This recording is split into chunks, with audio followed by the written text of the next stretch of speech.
If you're listening to this right now and you're about to fall asleep, stop for just 1 second. Think about the room you're in. Tev walls. Dizzy. Lin. The bed beneath you. Do they feel familiar? Do they remember who you are? Because sometimes a room forgets, and when it does, you become the stranger inside it. My name is Marcus. This is not a story I ever wanted to tell, but after what happened in that room, I don't sleep the same way anymore. I don't trust the dark. I don't trust silence. And I don't trust the place I used to call home. It began in early October 2025. I had just moved into a small, old apartment building on the edge of a quiet town in upstate New York. The rent was cheap. The neighbors were quiet. The room was on the 3rd floor, corner unit, with one window that looked out over a line of pine trees. I liked it. Immediately, it felt like a place where nothing bad could find me. The first week was normal. I unpacked boxers. I set up my desk. I slept deeply every night. But on the 8th night, something changed. I woke up at 3:14 a.m., not because of a noise, not because of a dream. I simply opened my eyes. The room was completely dark, except for the faint blue light from my phone charger. I lay there, staring at the ceiling, feeling something off. The air was colder than it should have been. The shadows seemed longer. The bed felt smaller. I told myself it was nothing. I closed my eyes again. The next morning, I noticed it. My pillow was on the floor, not fallen, placid, perfectly centered, like someone had set it there intentionally. I picked it up, confused, and went about my day. That night, I woke again at 3:14 a.m. This time, the bed was lower. Not dramatically, just an inch or two closer to the floor. Primera, sade up. The mattress felt softer. The frame creaked under my weight as if it had been unused for years. I turned on the lamp. Everything looked normal. I turned it off and lay back down. The bed stayed low. By the 4th night, the drop was noticeable. Tres inches, maybe 4. I measured the distance from the floor to the box spring. It was less than it had been when I moved in. I checked the legs of the bed frame. No cracks, no sinking. The floor was level. Yet every night, when I slept, the bed sank lower. I started sleeping on the couch in the living room. The first night was peaceful. The second night, I woke at 3:14 a.m. The couch was lower. The cushions had compressed. The frame felt brittle, like it might snap under me. I sat up, heart racing. The apartment was silent. Too silent. No traffic. Out. No wind against the windows. Who's the nodding? I moved to the guest room. Shame thing. Every surface I slept on began to sink. The futon, terre, matricibo, even the recliner. Each night, las 3:14 de la mañana, I would wake to find the thing I was lying on had dropped closer to the floor, like the apartment itself was pulling everything downward. I stopped sleeping. I drank coffee. I worked through the nights, but exhaustion always won, and every time I drifted off, no Matawari woke to the same thing. Lower, closer to the ground, closer to something beneath. On the 12th night, I couldn't fight it anymore. I lay in my original bed, eyelids open, waiting. At 3:13 a.m., I felt it begin. A slow, steady pressure under the mattress, like hands pushing upward from below. I didn't move. I let it happen.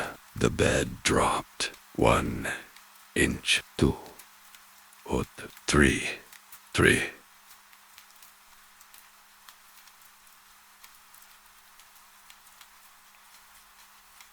3. I heard the floorboards groan. I heard something else too. A faint scratching, like nails on wood, coming from under the bed. I leaned over the edge, shone my phone flashlight down. Nothing. Just dust and darkness. But the scratching continued. Slow. Deliberate. As if something was carving lines into the underside of the floor. Primera stood up. The bed kept sinking. I backed toward the door. The scratching stopped. Silence. Ka. Silence. Then, from under the bed, a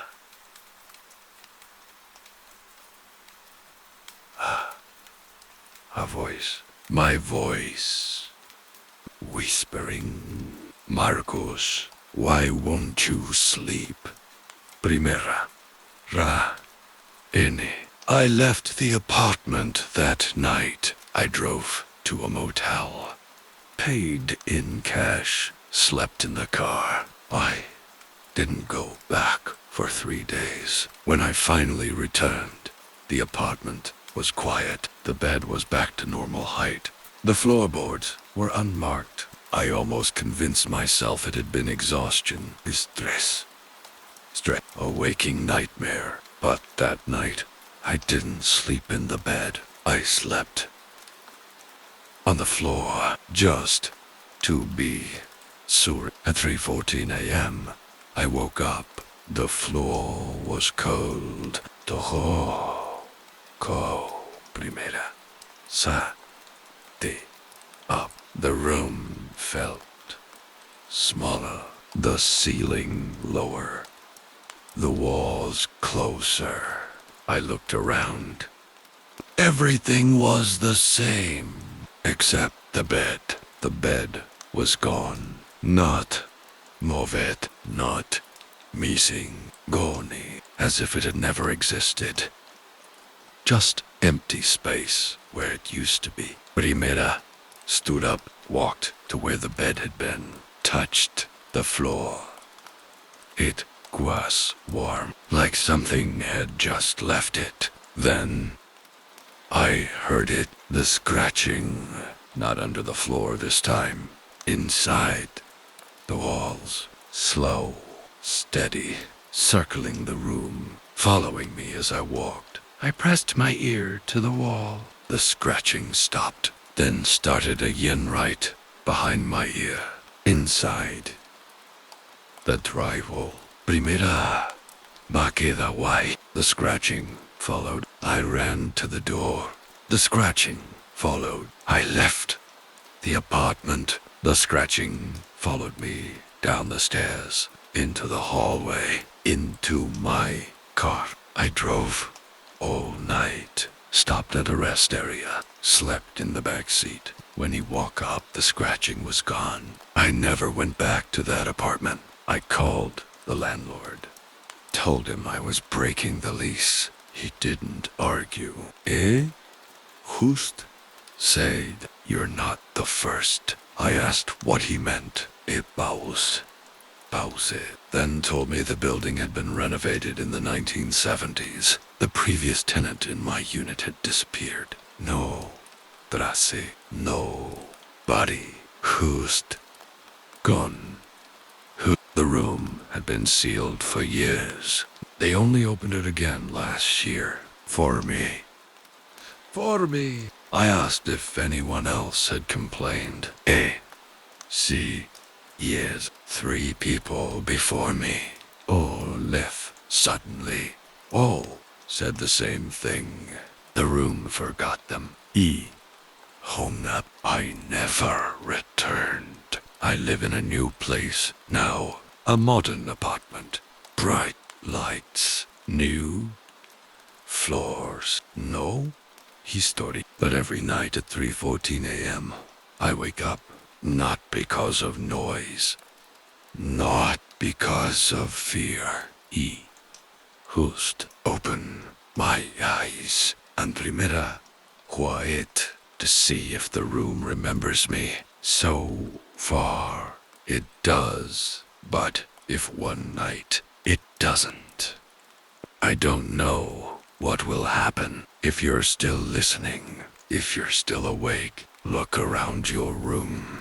Realilu. Do the walls feel familiar? Does the ceiling know your name? Does the floor remember how much you weigh? Or is it starting to forget? If this story scared you, or if it made you think twice before closing your eyes tonight, then please subscribe. Hit the button. Turn on notifications, because tomorrow night there will be another story waiting for you. Consider leaving a super thank. It helps me keep telling these stories that maybe your room needs to hear. Good night.